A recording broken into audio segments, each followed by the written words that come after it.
মই সদায় এটা হেপা আছিলে যে দাদা এদিন বুঢ়া হ'ব সেই লাখুটিডাল লৈ পেলাই সেই বগা চুলিখিনিৰ সেই কলা জেকেট এটা চশমা এযোৰ লৈ পেলাই খুব ধুনীয়াকৈ আহি পেলাই নতুন চিনেমাৰ চৰ্চা কৰিব গানৰ চৰ্চা কৰিব আমাক বুজাব যদি হত্যাকাৰী চিনাক্তকৰণ হয় তেখেতক আচলতে জিআই যে মাৰিব লাগে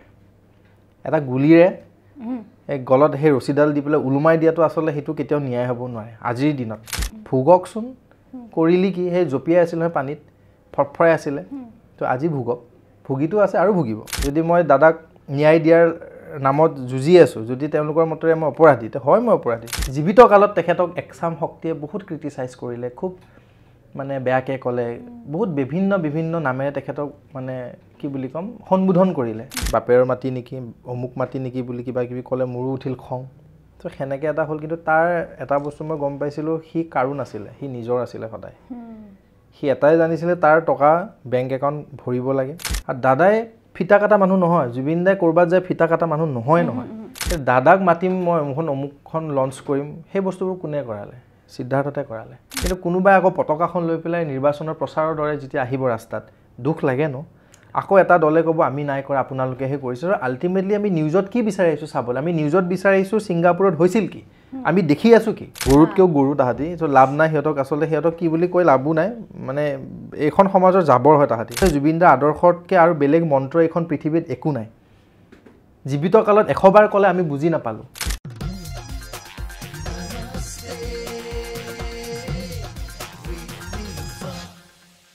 মানুহ চৰাইৰ দৰে হ'ব লাগে ইচ্ছা কৰিলে মন্দিৰত পৰিব ইচ্ছা কৰিলে মছজিদত পৰিব ইচ্ছা কৰিলে গীৰ্জাত পৰিব ইচ্ছা কৰিলে নামঘৰত পৰিব ঈশ্বৰ পুত্ৰ জুবিন গাৰ্গে কৈছিলে আৰু তেওঁৰ বহু নজনা কথা আজি আমি পাতিম তেনেকুৱা আলহী এজন আমি আমন্ত্ৰণ কৰি আনিছোঁ আজি নমস্কাৰ নমস্তে উইথ নীলুফা চাই থকাৰ বাবে নমস্কাৰ আজি আমাৰ আলহী হৈছে চিৰঞ্জীৱ কাশ্যপ স্বাগতম ধন্যবাদ ভালে আছে ভাল বেয়াৰ মাজত ভাল নহয় বাৰু কোনো ভালে থকা নাই আমি হয় তথাপিও সাহস আৰু কিছুমান শক্তিৰ মানে স্পিৰিচুৱেলি কানেক্ট কৰি পেলাই নিজকে এজন ভগৱানক মানি পেলাই আগুৱাই গৈ আছোঁ এতিয়া প্ৰতিগৰাকী অসমীয়াই ন্যায় বিচাৰি আছে জুবিন দাৰ ন্যায় লাগে আপুনিও প্ৰতিটো মুহূৰ্তত ন্যায়ৰ বাবে মাত মাতি আহি আছে বৰ্তমান তদন্ত প্ৰক্ৰিয়া দেখি আপোনাৰ বা যিবোৰ চলি আছে আপোনাৰ লাগেনে জুবিন দাই ন্যায় পাব হয় মই প্ৰত্যেকটো চেনেলতে কৈ আছোঁ ভগৱানে হ'লেও আহি পেলাই ন্যায় দিব লাগিব একদম চিধা কথা এইটো ন্যায় আমি পাম 100% একদম সত্য সময় লাগিছে জুডিচিয়াৰী প্ৰচিডিউৰ কিছুমান আছে আৰু এষাৰ ইংৰাজীত কথা আছে গ্ৰেট থিংছ টেক টাইম আৰু যিহেতু জুবিন দাদাৰ ক্ষেত্ৰত ন্যায় পোৱাটো অনিবাৰ্য কিন্তু কথাটো হ'ল কেতিয়া কি কেনেকৈ দিব সেইটো আচলতে ন্যায় যিখন আমাৰ সুপ্ৰিম কোৰ্ট হওক হাই কোৰ্ট হওক তেওঁলোকে ডেফিনেটলি কিবা এটা প্ৰচিডিউৰ আগবাঢ়ি আছে তাতে ক'ব লগা নাই কিন্তু ৰাজনীতি হ'ব নালাগে মই 101 বাৰ কৈ আছোঁ এই কথাটো আমাক অসমৰ কাক হেৰুৱালোঁ কোন গ'ল আমাৰ মাজৰ পৰা কি নোহোৱা হৈ গ'ল অসমখনৰ জাতিটোৰ মাজৰ পৰা কিন্তু আমি নতুনকৈ কাকো আমি বুজাব নালাগে প্ৰত্যেকজন অসমীয়াৰ থলগিৰি ৰাইজৰ বুকুত সেই জুইকুৰা আজিও জ্বলি আছে সেই অনুভৱ সেই অশান্তি সেই দুখ প্ৰত্যেকজনে লৈ পেলাই আগবাঢ়ি আছোঁ এটাই লাগে ন্যায় লাগে কি হৈছিলে কি হ'ল কাৰ কাৰণে হ'ল ছিংগাপুৰত কেনেকৈ হ'ল প্ৰত্যেকটো কথা যাতে বিস্তাৰভাৱে যাতে চৰকাৰ তথা এই জনসাধাৰণক তেওঁলোকে যাতে দিয়ে দেখুৱাই দিয়ে আমাক সেইটো আমাৰ ফালৰ পৰা আপিল আৰু এটা কথা মোৰ ইমানখিনি বিশ্বাস আছে যিহেতু এজন জুবিন গাটো তেখেতে ক্ষমা নকৰে কাকো যিসকল জড়িত আছে যিসকল দেখি পেলাই জড়িত আমি দেখি আছোঁ যে এই 5-6 জনমান জড়িত এওঁলোক জেলৰ ভিতৰত আছে তাতকৈ যদি আৰু কোনোবা আছে নেদেখা মানুহ আমাৰ মনতো ঢেৰ প্ৰশ্ন তোমাৰ আৰু মোৰ মনতো চবৰে আমি ক'বহে নোৱাৰোঁ ভয়তে কয় কিছুমান কি হৈছিলে আজিও আমি গম নাপাওঁ কি হৈছিলে সো সেই দাদাই হ'লেও আহি পেলাই হ'লেও ন্যায় দিব তেখেতৰ আত্মাটোই ভগৱানেতো দিবই আৰু ৰখিব লাগিব ধৈৰ্য ধৰিব লাগিব কথাটো সিমানে মই একো ইয়াতকৈ বিশেষ একো না মই জাষ্ট ৰৈ আছোঁ সময়লৈকে ৰৈ আছোঁ বৰ্তমান যিটো তদন্ত প্ৰক্ৰিয়া চলি আছে সেইটোক লৈ আপুনি সন্তুষ্টনে সন্তুষ্ট বুলি নকওঁ আচলতে প্ৰচিডিউৰ চবৰে এটা ছিষ্টেমেটিকভাৱে আগবাঢ়ি যায় কাৰণ মোৰ এটা বিশ্বাস আছে এওঁলোক বহুত শিক্ষিত এজন IPS বিষয়া আৰু পঢ়ি শুনি পেলাই ডেফিনেটলি আদৰ্শ এটা আছেতো নিজৰ বিবেক এটা আছে হয় সমস্যাটো অলপমান প্ৰক্ৰিয়াটোত দিগদাৰ হৈছে তেওঁলোকৰ সময় হলটো পোৱা নাই হয়তো ইভিডেন্স হয়তো সেনেকৈ পোৱা নাই ভালকৈ বিশ্বাস আছে আইনখনৰ প্ৰতি এওঁলোকৰ কৰ্মৰ ওপৰত মোৰ সাংঘাতিক বিশ্বাস শ্ৰদ্ধাও কৰোঁ কিন্তু এটাই কথা কিছুমান শক্তিয়ে যাতে আমনি নকৰে এওঁলোকৰ বিবেক বা এওঁলোকৰ মগজুত যাতে কিছুমান শক্তি আহি পেলাই অকণমান অশান্তি নকৰে মেইন উদ্দেশ্যটোৰ পৰা যাতে এওঁলোকক বেলেগ ফালে লৈ নাযায় চ' সেইটোৱে মোৰ মানে কি বুলি ক'ম ভগৱানৰ প্ৰতি মোৰ কি বুলি ক'ম প্ৰাৰ্থনা যাতে এওঁলোকে সুস্থ মগজুৰে আগবাঢ়ি যায় আৰু অতি শীঘ্ৰে আমাক খুব ধুনীয়া অসমৰ সৰ্বকালৰ সৰ্বশ্ৰেষ্ঠ মানে এনেকুৱা এটা ন্যায় লাগে আমাক ইমানে ভাল এটা শাস্তি লাগে তদন্তৰ মাজেৰে চ' সেইটো কাৰণে ৰৈ আছোঁ আৰু সেইটোৱে আৰু পাম ন্যায় পাম একদম ন্যায়ৰ বাবে মাত মাতি আছে কেনেকুৱা ধৰণৰ শাস্তি হোৱাটো বিচাৰে আচলতে বহুত কথা কিন্তু মই পাৰ্চনেলি ভাবোঁ এষাৰে মানে চাওক আমি দাদাকতো অকালত হেৰুৱালোঁ হঠাৎ দাদা ৰেডি নাছিলে অসমবাসী কোনোদিন ৰেডি নাছিলোঁ আমি কেতিয়াও তুমি ভাবিব পাৰা নেকি যে জুবিন দা নোহোৱা হ'ব ডেফিনেটলি মই সদায় এটা হেঁপাহ আছিলে যে দাদা এদিন বুঢ়া হ'ব সেই লাখুটিডাল লৈ পেলাই সেই বগা চুলিখিনিৰ সেই কলা জেকেট এটা চশমা এযোৰ লৈ পেলাই খুব ধুনীয়াকৈ আহি পেলাই নতুন চিনেমাৰ চৰ্চা কৰিব গানৰ চৰ্চা কৰিব আমাক বুজাব যে এইখন আৰু তেখেতৰ সোণৰ অসমখনৰ কাৰণে তেখেতে যিখিনি দি গ'ল আৰু দিবলৈ আছিল দাদাই তেখেতৰ খুব হেঁপাহ আছিলে কিন্তু মই ভাবোঁ যে এই যিবোৰ কালপিত বা যোনে আচলতে হত্যা কৰা বুলি যিহেতু আজি আমাৰ শ্ৰদ্ধাৰ হেমন্ত বিশ্ব শৰ্মা ডাঙৰীয়াই নিজে কৈ আছে যে হত্যা কৰা হ'ল এইটো আচলতে দুৰ্ঘটনা নহয় যদি হত্যাকাৰী চিনাক্তকৰণ হয় তেখেতক আচলতে জীয়াই মাৰিব লাগে এটা গুলিৰে এই গলত সেই ৰছীডাল দি পেলাই ওলোমাই দিয়াটো আচলতে সেইটো কেতিয়াও ন্যায় হ'ব নোৱাৰে আজিৰ দিনত মই বিচাৰোঁ তেখেতে যাতে প্ৰত্যেকটো ছেকেণ্ডত প্ৰত্যেকটো উশাহত যাতে অনুভৱ কৰে উপলব্ধি কৰে মই কি কৰিলোঁ জীৱনত ইয়াতকৈ আৰু কি বাকী থাকিল মোৰ জীৱনত তেওঁলোকৰ পৰিয়ালে যাতে অনুভৱ কৰে যে মই কি সন্তান জন্ম দিলোঁ তেওঁলোকৰ প্ৰত্যেকজন যাতে বংশৰ মানুহে গম পায় যে মোৰ ঘৰত মোৰ বংশত দেখোন এনেকুৱা এটা কালপিত জন্ম হৈছিলে চ' প্ৰত্যেকজনে যাতে ৰিয়েলাইজ কৰে মই পৰিয়ালক দায় নধৰোঁ কিন্তু এটা বস্তু মই একদম ডাঠি ক'ব পাৰোঁ ক'ৰবাত নহয় ক'ৰবাত সেই মাক দেউতাকৰ শিষ্টাচাৰ ভুল আছিলে শিষ্টাচাৰত আজি সেই শিষ্টাচাৰৰ কাৰণে আজি এনেকুৱা পৰিণতি এনেকুৱা এটা মানে কালপিত বা এনেকুৱা পিশাচ জন্ম হৈছে এখন অসমত আৰু তেওঁলোকক যদি সেই জেলৰ ভাত খুৱাব লাগে নহয় যাৱজ্জীৱন কাৰাদণ্ডই দিয়ক লাগিলে কিন্তু প্ৰত্যেকটো মুহূৰ্তত তেওঁলোকে যাতে নিজে বাধ্য হয় ছুইচাইড কৰিবলৈ প্ৰত্যেকটো ছেকেণ্ডত তিলকৈ তেওঁলোকে মৰিব লাগিব আৰু সেইটোৱে প্ৰত্যেকজন অসমীয়া চাগে আজি বিচাৰে কিন্তু গুলিয়াই দিয়া কাটি পেলাই মাৰি দিয়া অমুক কৰা নোহোৱাই হৈ যাব দেখোন তেওঁলোক ভোগকচোন কৰিলি কি সেই জঁপিয়াই আছিল নহয় পানীত ফৰফৰাই আছিলে তো আজি ভুগিটো আছে আৰু ভুগিব লাগিব সেইটোৱে আৰু ন্যায়ৰ বাবে মাত মাতি আছে বিভিন্ন দিশত মাত মাতে প্ৰতিটো সময়ত বিশেষকৈ জুবিন দাৰ ন্যায়ৰ বাবে কিছু শক্তিয়ে আপোনাৰ বিপক্ষে বহুতো মতামত দিয়া দেখিবলৈ পোৱা যায় বিভিন্ন সময়ত ভাঙি পৰা যায় তেনেকুৱা মতামত আমি শুনো যেতিয়া নিজৰ এগেইনষ্টত বেয়া লাগে নিজক কেনেকৈ চম্ভালি লয় মোৰ বেয়া নালাগে মোৰ প্ৰথম কথাটো হ'ল চিৰঞ্জীৱ হিচাপে তোমাৰ আগত বহিছোঁ আৰু ডাঠি কওঁ গৌৰৱত কওঁ যিদিনাখনৰ পৰা জুবিন দাৰ সান্নিধ্য পাইছিলোঁ কলিজাত সেই দাদাৰ সেই সত্তা দাদাৰ সেই পাৰ্চনেলিটিৰ ক'ৰবাত নহয় কিবা এটা শতাংশ মোৰ তাতো আছে মই অনুভৱ কৰা মই একদম খাৰাংখা স্পষ্টবাদী চিধা কথা কোৱা মানুহ মই ইমান কাৰোবাক ভগৱান বনাব লাগে কাৰোবাক ৰজা বনাব লাগে কাৰোবাক বহুত ডাঙৰ মানুহ বুলি হাতযোৰ কৰি পেলাই মূৰ তল কৰাব লাগে মোৰ সেইবোৰ নীতি মোৰ নাই মই মানুহ শ্ৰদ্ধা কৰোঁ আৰু শ্ৰদ্ধা তেতিয়াহে কৰোঁ যেতিয়া মানুহজনৰ গুণ থাকিব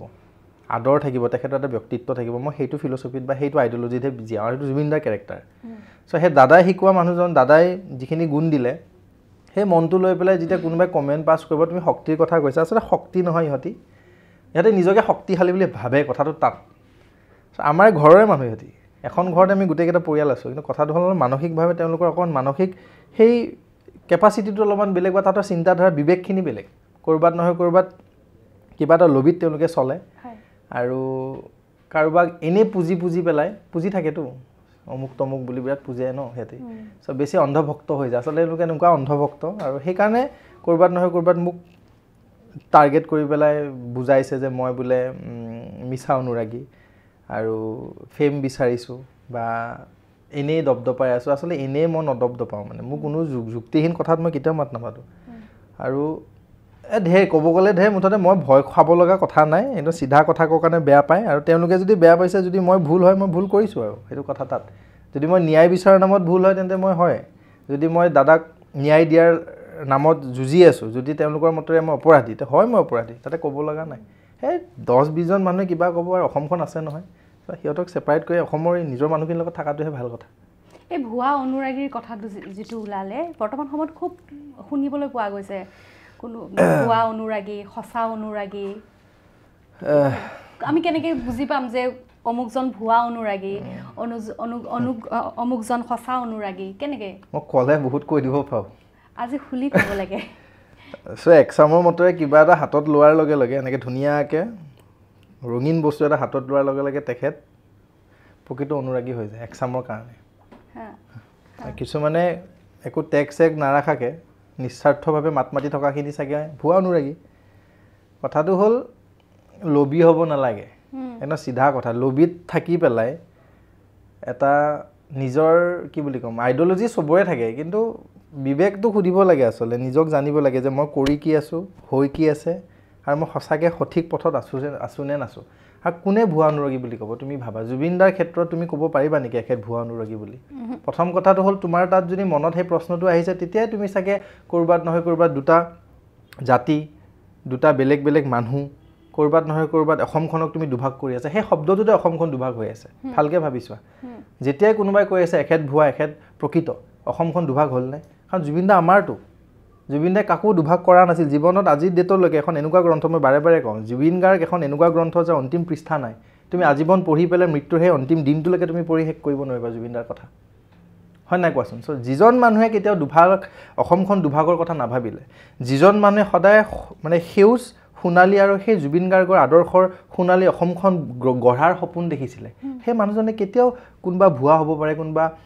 শুদ্ধ হ'ব পাৰে কেতিয়াও ক'ব নোৱাৰে আৰু সেই মানুহজনৰ নামতে যেতিয়া কোনোবাই যদি ভুৱা কোনোবাই যদি ক'ব বিচাৰিছে এনেকৈ ৰাজনীতিৰ ভাষাৰে অসমখনৰ এই নৱপ্ৰজন্মই সেই ভাষা বুজি পায় চিনি পায় বুজি পায় অনুভৱ কৰে আৰু ঘেণ্টা বুলিও খাতিৰ নকৰে একদম স্পষ্ট কথা চ' সেইটো কৰি পেলাই আমাৰ নিচিনা যুৱচামক এই নতুন নৱপ্ৰজন্মক লগতে আমাৰ মা দেউতাহঁতৰ নিচিনা মানুহক কাৰণ অকল আমিয়ে নাইতো নৱপ্ৰজন্ম জুবিন যুগৰ জুবিন দেশৰ আমি নৱপ্ৰজন্ম কিন্তু এখন জুবিন দেশৰ মানুহ তোমাৰ মায়েও পাইছে মোৰ মায়েও পাইছে চ' বিবেক আছে আৱেগ আছে অনুভূতি আছে আৰু নিজৰ চিন্তাধাৰা এটা আছেতো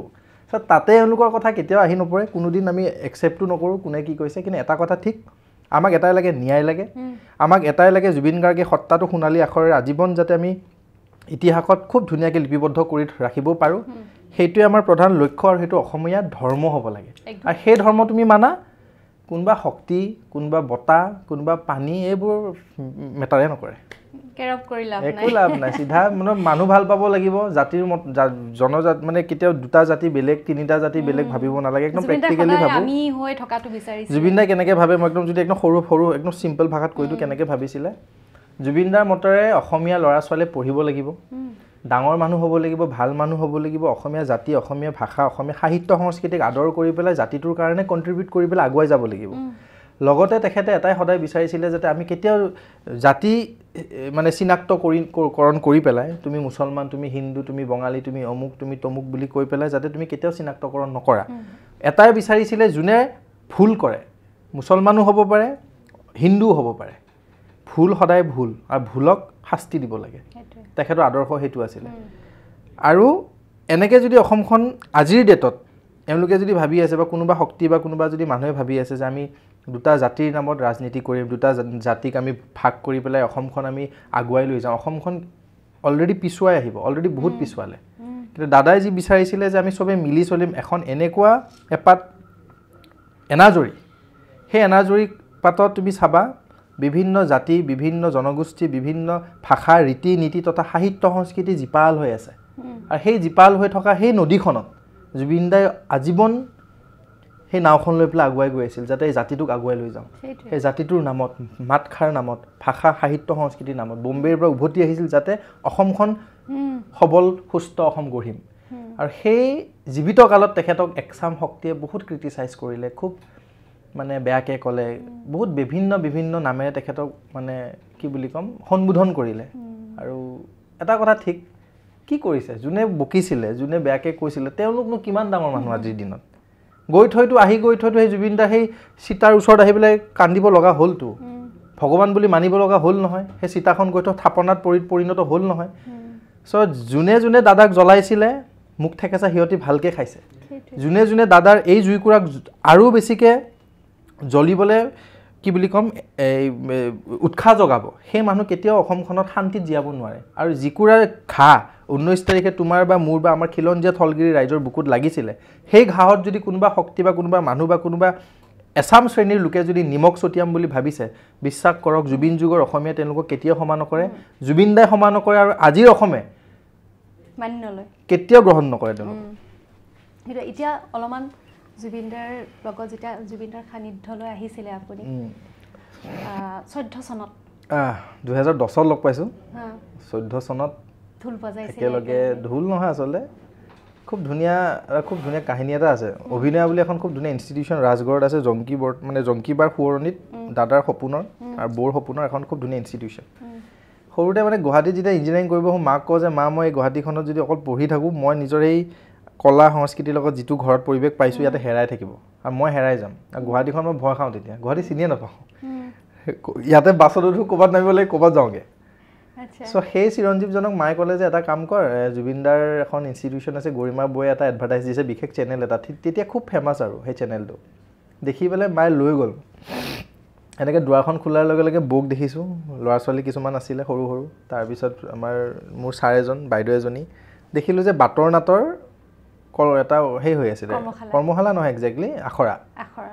তো তাতে কথাই কথাই চিনাকি হ'লোঁ নমস্কাৰ মন্দা চন্দাক নমস্কাৰ দিলোঁ ক'ৰ ল'ৰা কি ল'ৰা ক'লোঁ লগে লগে ক'লে তই ঢোল বজাওঁ নেকি বৌয়ে ক'লে তুমি ঢোল বজোৱা নেকি সঞ্জীৱ ছাৰে ক'লে হয় নেকি এইখন বাটৰ নাট ডাইনী হত্যাৰ ওপৰত আছিল আৰু তেতিয়া ডাইনী হত্যাৰ ওপৰত এটা মেছেজ দিম বুলি ভাবি পেলাই বৌহঁতে এটা ইনিচিয়েটিভ ল'লে যে গোৱালপাৰা অঞ্চলত বহুত ডাইনী হত্যাৰ এটা কি বুলি ক'ম অন্ধবিশ্বাস এটা চলিছিলে তেতিয়া খুব মানুহ ঢুকাইছিলে চ' সেই অঞ্চলবিলাকত সেনেকুৱা গাঁও অঞ্চলবিলাকত যাতে আমি সজাগ কৰিবলৈ যাতে আমি এটা ৱৰ্কশ্বপহে দিওঁ বাটৰ নাটৰ থ্ৰুৰে মানুহখিনিক সজাগ কৰোঁ সেই তাতে ঢোলটো লৈ পেলাই মোৰ আৰম্ভণি আৰু সেই ঢোলটো লোৱাৰ পিছত খাৰঘুলিত প্ৰাগ নে কিবা এটা চেনেল আছে মই নামটো পাহৰিলোঁ তাতে ডকুমেণ্টাৰী শ্বুট এটা আছিল বাহিৰা চেনেল এটাৰ বম্বেৰ আৰু এই ঢোলটো লৈ পেলাই অনুষ্ঠান এটা আছিলে দাদা এনেকৈ যি ধৰিলে ধৰি পেলাই আজিলৈকে ঘূৰি আজি কিবা এজন বনালে আৰু সেনেকৈ সান্নিধ্য আৰু বহুত স্মৃতি আছে কৈ শেষ নহ'ব ৰাতিপুৱাই যাব এটাই ভাল লাগে ভগৱান এজনক মই চিনি পাইছিলোঁ জীৱিত কালতে কিন্তু আৰু মই যিখন ঘৰৰ পৰা আহিছোঁ সেই হিচাপে জুবিন গাৰ্গক লগ পোৱাটো মোৰ কাৰণে সপোনতকৈও এটা বেলেগ জগতৰ কথা সেইখন বিয়ণ্ড এন ইমাজিনেশ্যন বুলি এষাৰ কথা আছে চ' দাদাই খুৱাই লোৱাই পঢ়াই শুনাই ঘৰত ৰাখি ডাঙৰ কৰি ইঞ্জিনিয়াৰ বনাই পেলাই মানুহ বনাই পেলাই এজন শিল্পী হ'বলৈ শিকাই পেলাই যদিও আজি নাই সেই কলিজাটো মোৰ মনত দি থৈ গ'ল আৰু সেই স্পষ্টবাদী জাতিটোক ভাল পাওঁ অসমীয়াক ভাল পাওঁ যিমানখিনিলৈকে যুঁজিব লাগে মই যুঁজি যাম আৰু দাদাক জীয়াই ৰাখিব লাগে যিমান কৰিব লাগে মই কৰি যাম সেয়ে লৈ পেলাই গৈ আছোঁ আৰু শেষত যেতিয়া লগ পাইছিলে আপুনি ৰৈ বিনালেক লৈ তেওঁৰ কেনেকুৱা ধৰণৰ সপোন আছিলে তেওঁ কেনেকুৱা ধৰণৰ শ্বুটিঙত মই এবাৰ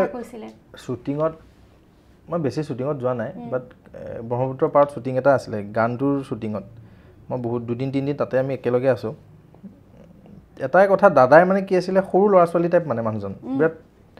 শিশুকুলক মনটোতো চ' অনবৰত মানে যেতিয়া তুমি ৰৈ বিনালেৰ কথা পাতিবা এক্সাইটমেণ্ট হৈ যায়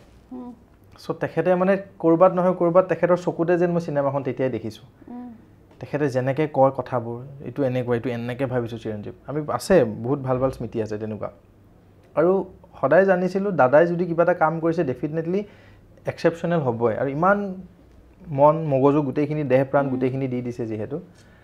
আৰু সেই সময়ছোৱাত কিন্তু মানুহজনক মই কেতিয়াও অনুমানো কৰিব নোৱাৰিলোঁ বা ভাবাই নাছিলোঁ যে মানুহজন আজি 2-3 মাহ পিছত বা এইখন চিনেমা ৰিলিজ নোহোৱাৰ আগতে নোহোৱা হৈ যাব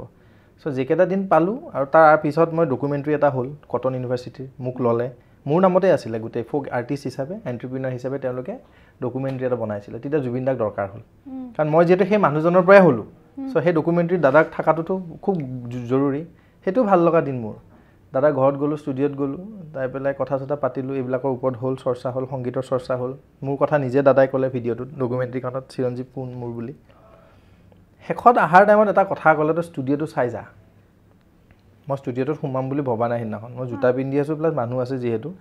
মই জানো যে মই সোমোৱাৰ লগে লগে বাকীকেইটা সোমাই যাব ভিতৰত বা অশান্তিয়ে পায় নে কি বা হয় চব বস্তু এটা বহুত ডাঙৰ দামী বস্তু থাকেতো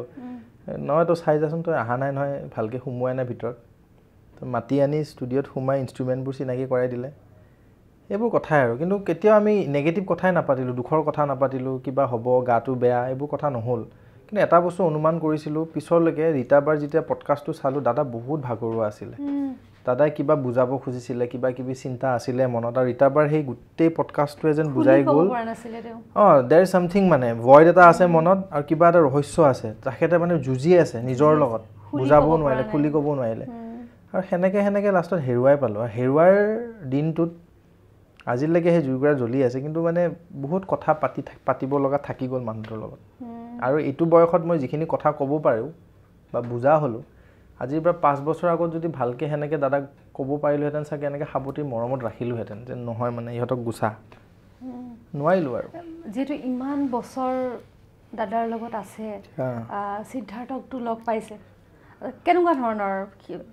প্ৰথমতে ভালেই আছিল উপলব্ধি কৰিছিলে নেকি আপুনি সেই সময়তে উপলব্ধিটো ডেফিনেটলি মই বাৰে বাৰে কৈয়ে আছোঁ কৈ যাম এষাৰ কথা মোৰ লগত প্ৰথম ঠিকেই আছিলে 19 চনত এটা ঘটনাৰ পৰা আমাৰ কাজিয়া এখন হ'ল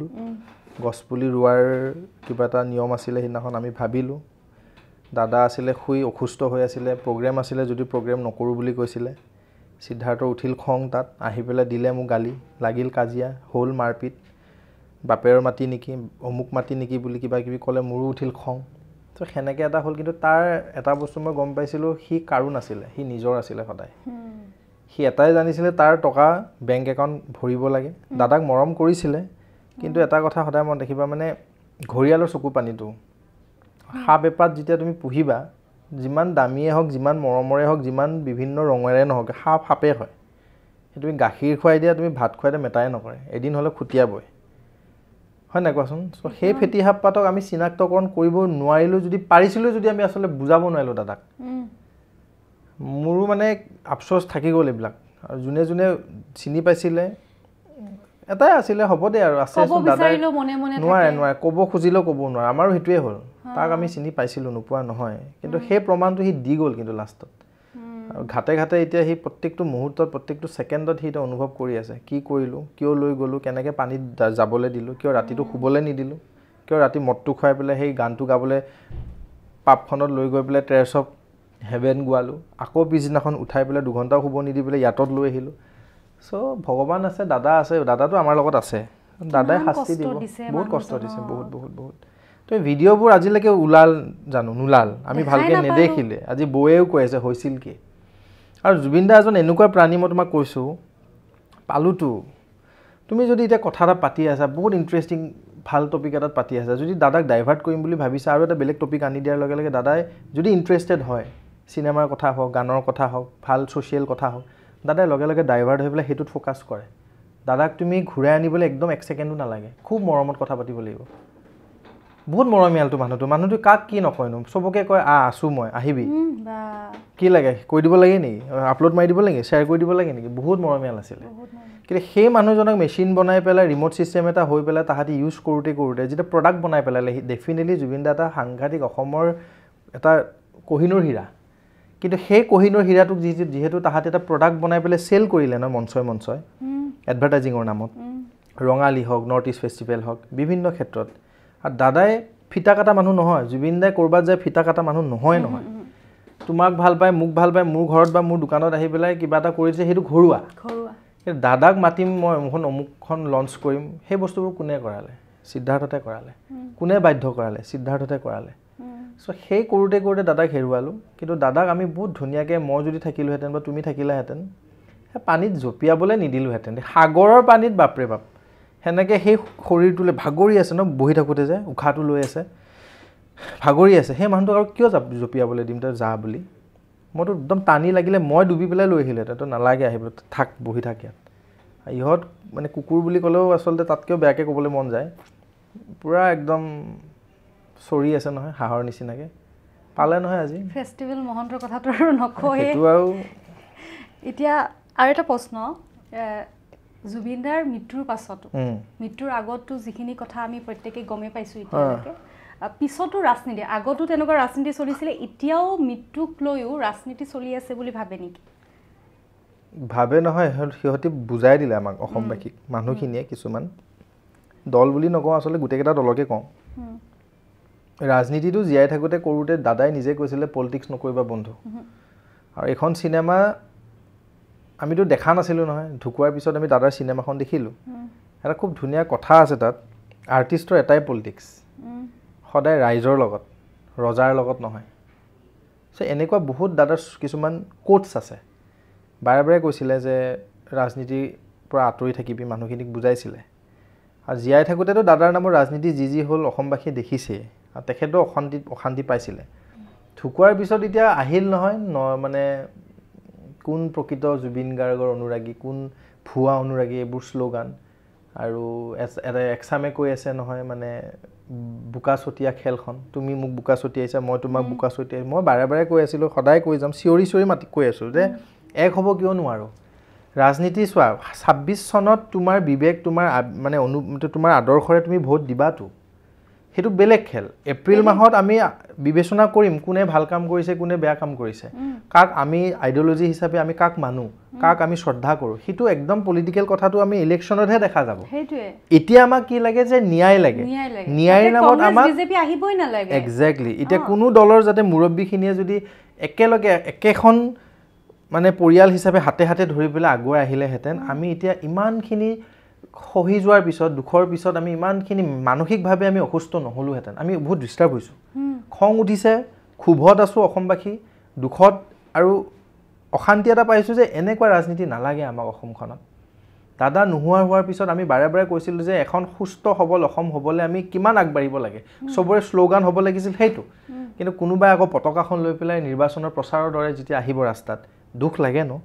আকৌ এটা দলে ক'ব আমি নাই কৰা আপোনালোকেহে কৰিছে আৰু আল্টিমেটলি আমি নিউজত কি বিচাৰি আহিছোঁ চাবলৈ আমি নিউজত বিচাৰি আহিছোঁ ছিংগাপুৰত হৈছিল কি আমি দেখি আছোঁ কি যে মই প্ৰকৃত জুবিন অনুৰাগী এখেত ভুৱা অনুৰাগী এবাৰ এটা ষ্টেটমেণ্ট দিব ৰাতিপুৱা আকৌ এটা বেলেগ ষ্টেটমেণ্ট দিব আৰু এজন পলিটিকেল নেতাই এটা ষ্টেটমেণ্ট দিব আৰু এজনে বেলেগ দিব চ' এইবোৰ কথা আচলতে দেখি দেখি দেখি দেখি মানে হাঁহিও উঠে খং উঠে আৰু গুৰুত্বহীন দেই অৰ্থহীন এইবিলাক কথা শুনি লাভ নাই তেওঁলোকৰ কাজিয়া চাবলৈ আমি বহি থকা নাই আমাক ন্যায় লাগে স্পষ্ট কথা চিধা কথা ন্যায় দিব লাগিব সময় লগ আপত্তি নাই ন্যায় দিব লাগিব সকলোৱে একেখন ছাতিৰ তলত আহক এখন অসম এষাৰে মাত জাষ্টিছ ফৰ জুবিন গাৰ্গ তাতকৈ আমাক একো নালাগে এপ্ৰিলৰ মাহত যোনে যাক ভোট দিয়ে সেইটো বেলেগ কথা ময়ো কাৰোবাক দিম তুমিও কাৰোবাক দিবা এখেতেও কাৰোবাক দিব সেইটো পূৰা সেইটো separate politics is totally different but মানে no' nonsense no' controversy no' politics regarding Zubeen Garg হ'ব লাগে আৰু ৰাইজে বুজি পাইছে দেখিছে আৰু এইবিলাক বস্তু গুৰুত্ব নিদিয়ে তো নাভাবিবা নিউজত যি বুজিছে বুজি থাকক আমাক জাষ্টিছ লাগে কথা সিমান বিশ্বাস আছে চৰকাৰখনৰ প্ৰতি আইনখনৰ প্ৰতি আৰু সেনেকৈ আমাক জাষ্ট ন্যায় দিয়ক একদম কঠোৰতকৈ কঠোৰ শাস্তি দিব লাগে চিধা আৰু বেলেগ একো ক'বলগীয়া নাই আৰু সেইটোৱে যিটো SOP ওলাইছিলে জুবিন ক্ষেত্ৰক লৈ 11 বজাৰ পাছত প্ৰৱেশ নিষেধ কিন্তু আমি শুনিবলৈ পাইছোঁ এছামে মদ্যপান কৰে বা চুৰৰ ঘটনাও হৈছে বাবে সেইটো যোৱা বন্ধ কৰাটো ভাল হৈছে নে বেয়া আচলতে SOPখন দিয়াই বাৰু দিলে মোৰ মানে এতিয়া খংটো উঠি আছে SOPখনৰ ওপৰত নহয় মানুহখিনিৰ ওপৰত ধৰ্মৰ কথা আহি পৰা নাই তাত প্ৰথম কথা যদি তুমি সঁচাকৈ জুবিন দাক আৰাধনা কৰা অন্তৰখনত যদি জুবিন দাৰ প্ৰতি শ্ৰদ্ধা ভক্তি আছে তুমি কেতিয়া মদ খাই পেলাই গৈ পেলাই তাতে জয় জুবিন দা ধ্বনি দি পেলাই উৎপাত নকৰা এটা স্পষ্ট কথা দেই এইটো আৰু তুমি ইয়াতে পলিটিক্স আনি লাভ নাই কিছুমানে কৈ আছে যে এইটো দলে মানুহখিনি পঠিয়াই দিছে এক্সামে কৈ আছে অমুক দলটোৱে এনেকুৱাক পঠিয়াই দি উৎপাত দেখুৱাইছে আৰু এটা বিশেষ চেনেল এটা দেখুৱাই আছে পঠিয়ালে বাৰু কিন্তু পঠিওৱা মানুহখিনিৰতো বিবেক আছে ন চ' তাহাঁতি আচলতে গৰু বুলি ক'লে ভুল নহ'ব গৰুতকৈও গৰু তাহাঁতি চ' লাভ নাই সিহঁতক আচলতে সিহঁতক কি বুলি কৈ লাভো নাই মানে এইখন সমাজৰ জাবৰ হয় তাহাঁতি যোনে এইবোৰ কৰি আছে কিন্তু তাতে এটা কথা সমালোচনা কৰা নাই মোৰ বিশ্বাস এনেকৈ যদি তেওঁলোকে মানি চলে ডেফিনেটলি সেই যিটো তাতে হৈ আছে যিবোৰ পৰিৱেশ সৃষ্টি হয় ৰাতি 10টাৰ পিছত সেইটো চাফা হ'ব ক'ত হ'ব জানানে চোৱা আমি ইমান এখন ধুনীয়া চৰকাৰ পাইছোঁ আৰু অসমখনত প্ৰত্যেক বছৰে খুব ধুনীয়া ধুনীয়া পাহোৱাল ডেকা গাভৰু পুলিচ অফিচাৰ SI হওক কনষ্টেবল হৈ ওলাই আহি আছে আৰু আজিৰ পুলিচ নৱপ্ৰজন্মৰ জুবিন যুগৰ পুলিচটো তেওঁলোকে জুবিন দাৰ প্ৰতি খুব শ্ৰদ্ধা আৰু সেই প্ৰতিফলন হৈছে শ্মশান সমাধিত ঘৰত বা যি জাৰ্ণিটোত যিখিনি পুলিচ অফিচাৰ আছিলে চবেই হুকুকাই কান্দিছে দাদাৰ প্ৰতি যি জান লগাই পেলাই কাপোৰযোৰ পিন্ধি আছে ডিউটিও পালন কৰিছে দাদাক চাই হ'লেও কান্দি কান্দি হ'লেও নিজকে চম্ভালিছে হয়নে মই বিচাৰিছিলোঁ কি গৃহ বিভাগটো ইমান শক্তিশালী অসম পুলিচৰ বহুত ভাল ভাল এতিয়া কনষ্টেবল হওক পুলিচ অফিচাৰ্ছ আছে আমি যিদৰে 26 জানুৱাৰী হওক 15 আগষ্ট হওক বা আমি কেতিয়াবা দেখোঁ ন ৰাস্তাই ঘাটে আমি নাকাচাকি লগাওঁ নাকাচাকি নে কি এখন কিবা এটা সেই আছে নহয় পুলিচে যে সেইটো লগায় চ' তাতে মেচিনটো দি পেলাই আমি চাওঁ মদ্যপান কৰিছে নে নাই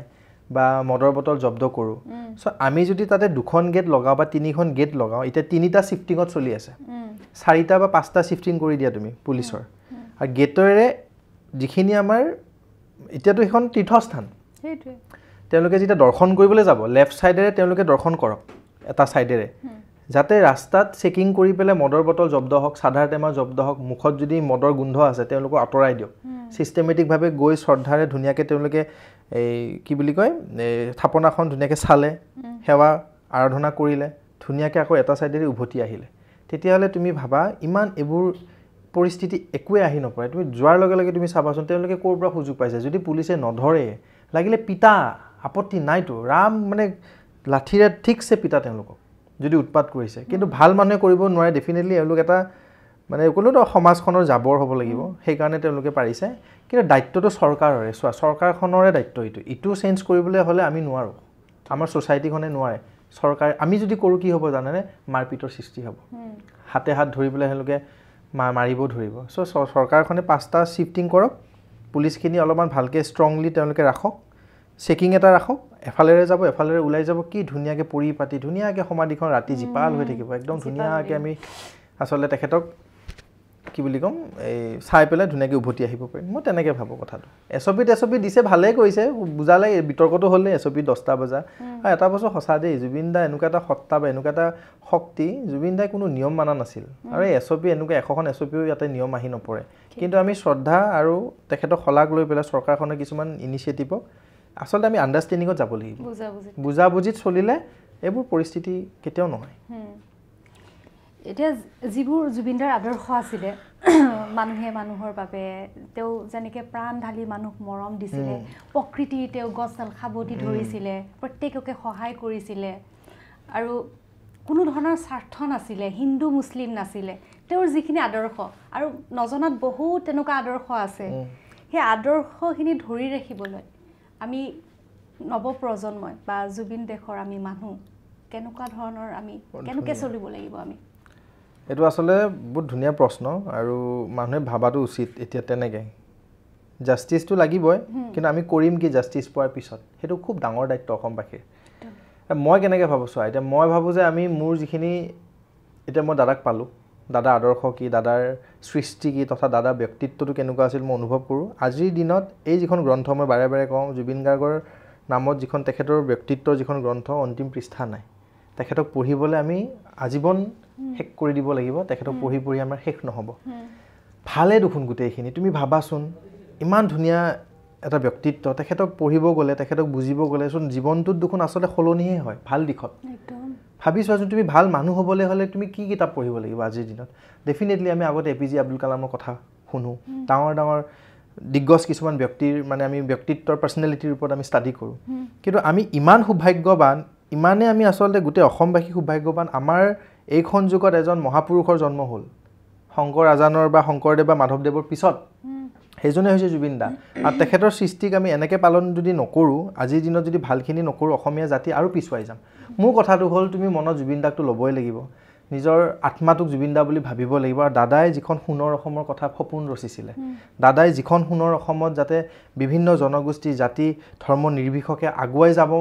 যাব লাগিব বুলি বাৰে বাৰে চিঞৰি আছিলে আৰু সেই আদৰ্শটো যদি আমি মানো এইখন আহিবলগীয়া অসমখন এই নৱপ্ৰজন্মই জুবিন দাৰ দৰে ভাবিব জুবিন দাৰ দৰে চিন্তা কৰিব খাব ল'ব পঢ়িব সততাৰে দমত আগবাঢ়িব তেতিয়া অসমখন সুস্থ সবল আৰু সোণালী অসম হৈ থাকিব যদি কিবা তৃতীয় শক্তিয়ে তাতে ডিষ্টাৰ্ব দিয়ে মোৰ বিশ্বাস এইষাৰ মাত অকল মোৰ মাত হৈ থকা নাই এতিয়া এই অসমবাসীৰ মাত কিছুমানে ক'ব পৰা নাই মই ক'ব পাৰিছোঁ কাৰণ মোৰ তাত সেই দাদাৰ সেই দম সেই সাহস বা সেই সততাটো মোৰ মনত আছে আৰু মই ভুল কথা কৈ থকা নাই কিন্তু মোক লাগে অসমখনৰ নৱপ্ৰজন্মই দাদাৰ আদৰ্শখিনিক প্ৰত্যেকটো খোজত পালন কৰক ধৰ্ম হিচাপে কৰিব লাগে বুলি নহয় কিন্তু অসমখন যদি তুমি সঁচাকৈ সোণালী অসম গঢ়িব ভাবিছা গঢ়িম বুলি তেতিয়াহ'লে জুবিন দাৰ আদৰ্শতকৈ আৰু বেলেগ মন্ত্ৰ এইখন পৃথিৱীত একো নাই জীৱিত কালত 100 বাৰ ক'লে আমি বুজি নাপালোঁ তুমি বুজিছা মই বুজিছা কিছুমানে বুজি নাপালে কিছুমানে বুজি নিজৰ স্বাৰ্থত তিলকৈ অসমখন মাৰিছে তিলকৈ দুটা তিনিটা জাতিক ভাগ ভাগ কৰি পেলাই তেওঁলোকে নিজৰ মুনাফাৰ কাৰণে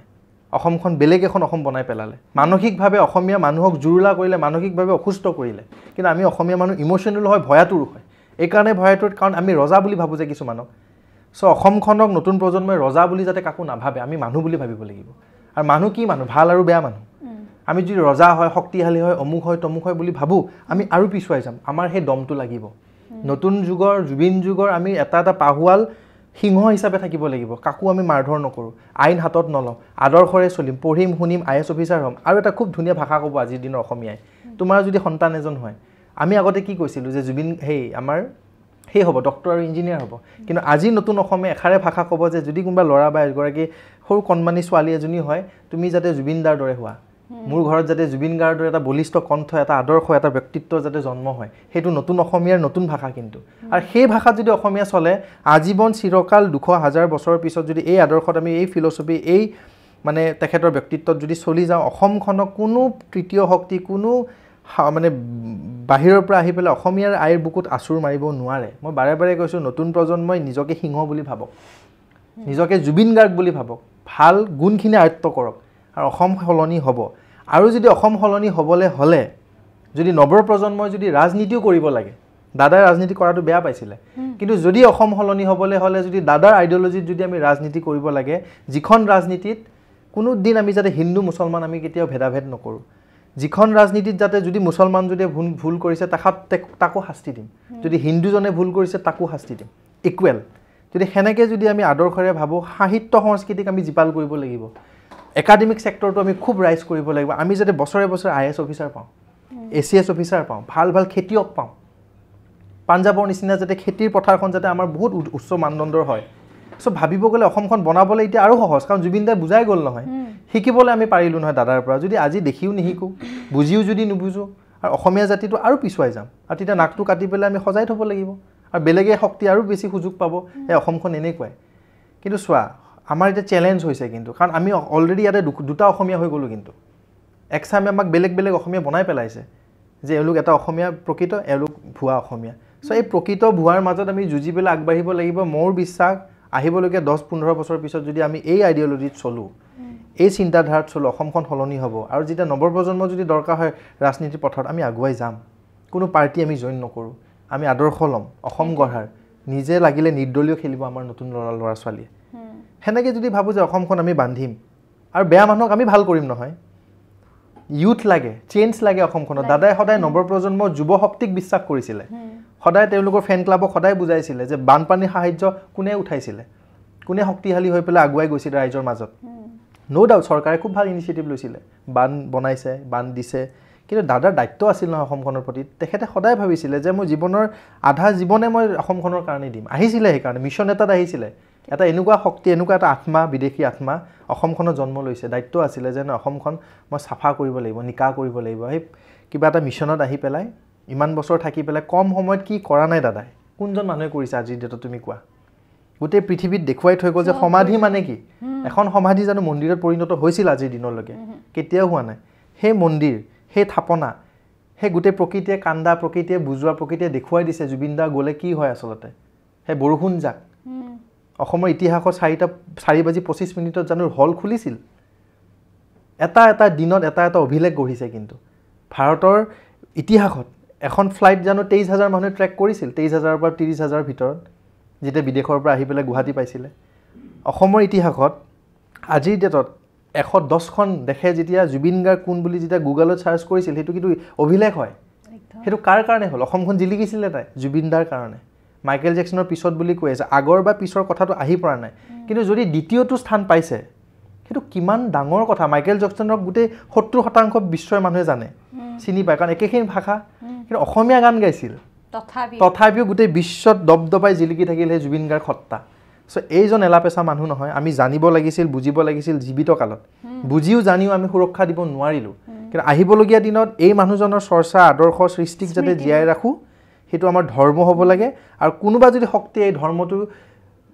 ধ্বংস কৰিবলৈ যদি আগবাঢ়ি আহে, টপকৈ সেই জুইত কিন্তু তেওঁলোকে নিজে জ্বলিব। কিন্তু আৰু সতৰ্ক হ'ব লাগে, সাৱধান হ'ব লাগে, এটাই আদৰ্শ ল'ব লাগে, জুবিন দাক আমি জীয়াই ৰাখিম। তাতকৈ ডাঙৰ আমাৰ কাৰণে দায়িত্ব অসমবাসীৰ বৰ্তমান যুগত একোৱে নাই। সেইটোৱে জুবিন দাই জন্ম দিয়া এটা দল, প্ৰতিধ্বনি। জুবিন দাৰ স্পৰ্শত সেই দলটো গঠন হৈছিলে, আৰু আজি আমাৰ মাজত জুবিন দা নাই। নোহোৱাকৈ কামবোৰ কেনেকৈ কৰি যাম বুলি আপুনি ভাবিছে? আচলতে ভাবিলেতো বহুত কিবা কিবি মানে অদ্ভুত এটা বিষ অন্তৰখনে মানে অনুভৱ কৰে। বহুত আশাটো ডেফিনেটলি আশা। আচলতে মই সদায় আজীৱন ঋণী তেখেতৰ আচলতে সান্নিধ্য পালোতো। আৰু দাদাৰ প্ৰথমটো দল, যি দাদাই গঢ়া দাদাই ৰাখি পেলাই ঘৰত পুহি পেলাই ল'ৰা ছোৱালীখিনিক ভাত খাজ দি পেলাই 3 মাহ 4 মাহ ৰাখি পেলাই প্ৰতিধ্বনি নামৰ দলটো সৃষ্টি কৰি পেলাই ওলাই দিলে আৰু সেইটোক লৈ মই আজীৱন গৌৰৱ কৰি যাম কিন্তু এতিয়া দায়িত্ব বাঢ়িলে আমাৰ এটা ইমোশনাল হৈ পেলাই আমি যদি আগবাঢ়ো আমি একো কৰিব নোৱাৰোঁ দাদাক সৃষ্টিবোৰ আমি জীয়াই ৰাখিব নোৱাৰিম সো ইমোশনালি আমি বেছি ভাবাতকৈ যদি আমি প্ৰেক্টিকেলি ভাবোঁ আমি যদি অকণমান ভাবি পেলাই আগবাঢ়ো ডেফিনেটলি আমি প্ৰত্যেকটো খোজত প্ৰতিধ্বনিৰ প্ৰত্যেকটো অনুষ্ঠানত আমি জুবিন দাক বিচাৰি পাম আৰু অসমবাসীৰ এটাই দায়িত্ব আমাক ডেফিনেটলি অজস্ৰ মঞ্চই আমাক মাতিছে যোৱা 5 বছৰে আমি বিভিন্ন মঞ্চ বিদেশ তথা আমি ভাৰতৰ বিভিন্ন অনুষ্ঠান আমি কৰিছোঁ কিন্তু এতিয়া প্ৰতিধ্বনি এটা ৰূপ ল'ব এটা এনেকুৱা ৰূপ জুবিনদাবিহীন প্ৰতিধ্বনিত এটা বেলেগ শক্তিৰ সৃষ্টি হ'ব আমি সেই জুবিনদাৰ অৰাটো সেই ব্যক্তিত্বটোক যাতে আমি তাতে ৰাখিব পাৰোঁ সেইটো আমাৰ প্ৰয়াস আৰু সাহস গোটাই পেলাই আমি ধৰ্মৰূপে আমি পৰিণত কৰি আছোঁ বৰ্তমান চ' অসমবাসীৰ দায়িত্ব আছে অসমবাসীয়ে মৰম কৰক সাহস দিয়ক আৰু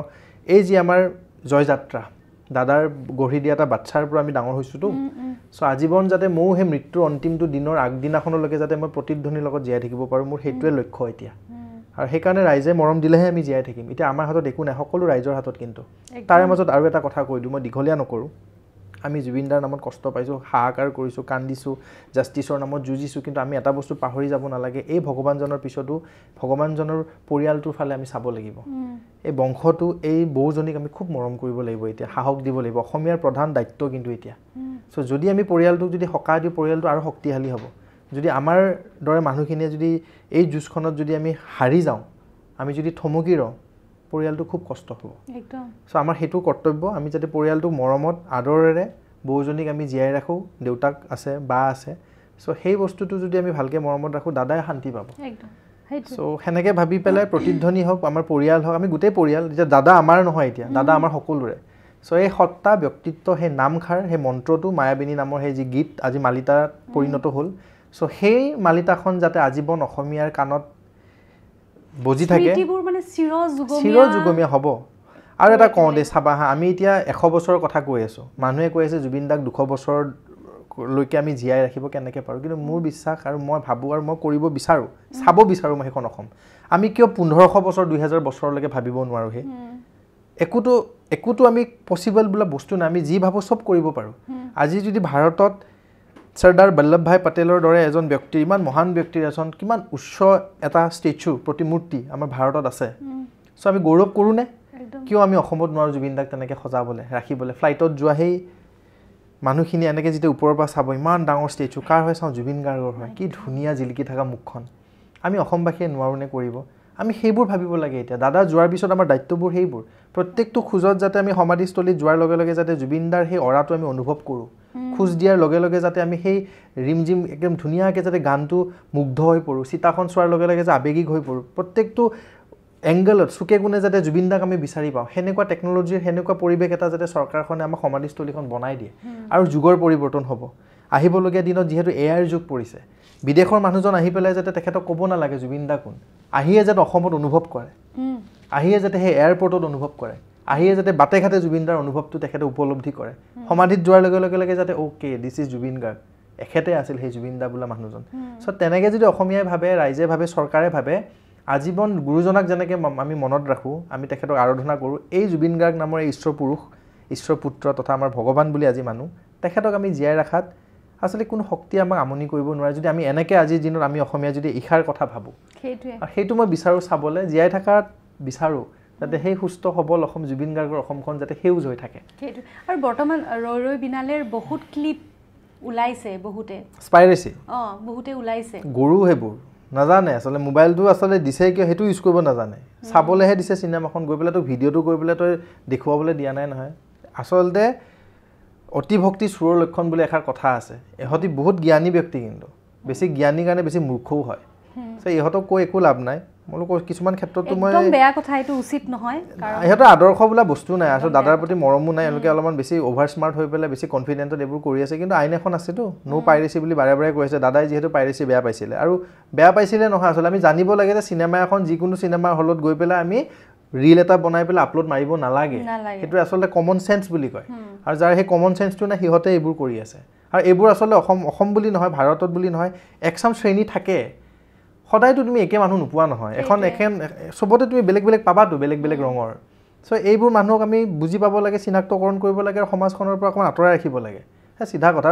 মোবাইল ফোনটো লৈ যাবই দিব নালাগে নিয়মমতে ভিতৰত ভুলত আৰু কি ক'ম এইৰ ওপৰত আচলতে মূৰ্খই কৰি আছে আমিবোৰে অকণমান সজাগ হৈ পেলাই অকণমান আঁতৰাই ৰাখোঁ সেইটোৱে আমাৰ কৰ্তব্য হ'ব লাগে আৰু সেইটোৱে বহুতখিনি কথা পাতিলোঁ আৰু ভাল লাগিলে বহুতখিনি শেষত নমস্তে উইথ নিলোফালৈ কেনেকৈ আহি মোৰ লগত কথা পাতি কেনেকুৱা লাগিলে এতিয়া লিখিব লাগিব নে পিছত লিখি দিওঁ নেকি ভাবি পেলাই লিখি দিব লাগিব অঁ এইখিনি লিখি দিব লাগিব তাৰ আগত এষাৰ কথা কৈ লওঁ নেকি আৰু একদম চ' আচলতে চোৱা আজি দুখৰ দিন দাদা নাই সেইটোতো জুই একুৰা লৈ আছোঁৱে আজি দীপক দা নাই সেইটোৱে চ' এতিয়া আহোঁতে আমি নৱগ্ৰহ হৈ পেলাই আহিলোঁ চ' এটা বস্তু ৰাইজে উপলব্ধি কৰাটো খুবেই উচিত আৰু আজি সময় হৈ পৰিছে দাদাই জীৱিত কালত এষাৰ কথা কৈছিলে যে জীয়াই থাকোঁতে জাষ্টিছ যদি নাপায় মৃত্যুৰ পিছত জাষ্টিছ নাপায় আৰু জীয়াই থাকোঁতে যদি তুমি শিল্পী বা কোনোবা ভাল মানুহক যদি তুমি আদৰ বা সমাদৰ নকৰা মৃত্যুৰ পিছত সেই আদৰ দিও একো অৰ্থহীন আৰু আজিৰ ডেটত জুবিন দাৰ নিচিনা মানুহে ভাৰত ৰত্ন নাপালে জুবিন দাৰ দৰে মানুহে তোমাৰ পদ্মশ্ৰী নাপালে কিন্তু আজি যেন বিশ্বৰত্নতকৈ অধিক ওপৰৰ মানদণ্ডৰ তেখেত এজন ব্যক্তি হৈ পৰিল আৰু আমি স্বীকাৰো কৰোঁ মানি যাম চ' এতিয়া ৰত্ন বা কিবা সন্মানক আমাক আহি পৰা নাই কিন্তু জীয়াই থাকোঁতে অসমবাসীয়ে যাতে এটা বস্তু আজিৰ পৰা নিৰ্ধাৰণ কৰক এই যি শিল্পীসকল এই যি সমাজৰ প্ৰতি দায়বদ্ধ থাকি পেলাই আগুৱাই গৈ আছে মানুহখিনি তেওঁলোকক যাতে আমি জীয়াই থাকোঁতে স্বীকৃতি তথা সকাহ তথা তেওঁলোকক যাতে আমি মেডিকেলি যাতে আমি ভালকৈ সুৰক্ষা কৰি পেলাই জীয়াই ৰাখিব পাৰোঁ আজি দীপকদাৰ যিখিনি হ'ল একদম এইটো আৰু এই দাদাৰ পিছত দুজন মানুহ গ'ল এইটো আমি কেতিয়াও পূৰাব নোৱাৰোঁ তেখেতৰ স্থান কিন্তু আহিবলগীয়া বহুত কেইজন এনেকুৱা শিল্পী আছে জীয়াই থকা শিল্পী যাতে চৰকাৰখনৰো যাতে এনেকুৱা কিছুমান স্কিম হওক যাতে যদি মেডিকেল কিবা ছাপৰ্ট লাগে তেওঁলোকক যাতে আমি যিমান কোটি টকাই নহওক কিয় আমি যাতে ছাপৰ্টটো দি পেলাই তেখেতক জীৱিত ৰূপত সুস্থ ৰূপত যাতে আমি ওলাই আনিব পাৰোঁ হস্পিটেলৰ পৰা তেনেকৈ হ'লে কি হ'ব জানানে আদৰটো দিব পাৰোঁ তেনেকৈ হ'লে আছে ন বহুত স্কিম বনাব পাৰে কিছুমান যেনেকৈ আজি স্কিম কিমানক দিছে অসম চৰকাৰে বহুত স্কিম আছে মহিলাসকলক হওক পুৰুষসকলক হওক এগ্ৰিকালচাৰ হওক ফিচাৰী ডিপাৰ্টমেণ্টৰ হওক বহুত স্কিম আছে এই আৰ্টিষ্টৰ নামত আজি এখন ফিল্ম চিটি নাই আজি জ্যোতি চিত্ৰবনৰ অৱস্থা খুবেই বেয়া তথাপিও তাতে আমি কাম কৰি আছোঁ হয়নে কাৰণ আমাৰ এটা ইতিহাস আছে নহয় চিনেমা চলচ্চিত্ৰ জগতখনত চ' এইবোৰ কথা ভাবিবলৈ হ'ল সজাগ হ'বলৈ হ'ল চিন্তাধাৰাবোৰ অকণমান বিস্তাৰভাৱে ভাবিবলৈ হ'ল আৰু অলপমান মগজুটো ঠাণ্ডা কৰি পেলাই যদি আমি এনেকৈ ভাবোঁ সলনি হ'ব ভাল দিন আহিব আৰু আমি মানুহক মৰম কৰিব যদি শিকোঁ তেতিয়া প্ৰত্যেকজন মানুহক আমি জীয়াই ৰাখিব পাৰিম ভালকৈ কাৰণ এটা টাইমতো মৃত্যু হ'বই কিন্তু নেচাৰেল ডেথ হওক আপত্তি নাই কিন্তু হঠাতে বেমাৰত ভুগি পেলাই টকাৰ অভাৱত অমুক অভাৱত এনেকৈ যদি হয় বহুত দুখ লাগে বেয়া লাগে সেইখিনিয়ে অনুৰোধ থাকিল চৰকাৰখনৰ প্ৰতি মানুহখিনিৰ প্ৰতি যিহেতু জুবিন যুগৰ নতুন প্ৰজন্ম আমি যিয়ে নহওক এতিয়া লিখিব লাগেতো অ'কে সাংঘাতিক মৰম তোমালে আৰু নতুন অসমখনক যাতে তোমাৰ কামৰ থ্ৰুৰে অসমে বহুত শিকক আৰু উৎসাহিত হয় যাতে তোমাৰ পৰা প্ৰত্যেকজন নৱপ্ৰজন্মৰ যুৱক যুৱতী ভাল হওক ভাল লাগিল আহি পেলাই আৰু এই ষ্টুডিঅ'ৰ পৰা আচলতে অসমবাসীক এটাই আহ্বান খুব ভাল কাম কৰি আছে যিহেতু আৰু ইতিবাচক কথাত আলোচনা আৰু খুব ব্যতিক্ৰমী আলোচনাৰ মাধ্যমেৰে তুমি গৈ আছা মই দেখি আছোঁ ভিডিঅ'বোৰ মৰম দিয়ক আশীৰ্বাদ কৰক ছোৱালীজনীলৈ আৰু চেনেলটো ছাবস্ক্ৰাইব কৰক থেংক ইউ আগলৈ বহিম আৰু খুব ভাল লাগিলে শেষত এবাৰ ক'বই লাগিব জয় জুবিন দা আচলতে একদম আৰু আজিৰ এই অনুষ্ঠানটিৰ পৰা এই খণ্ডটিৰ পৰা বিদায় লোৱা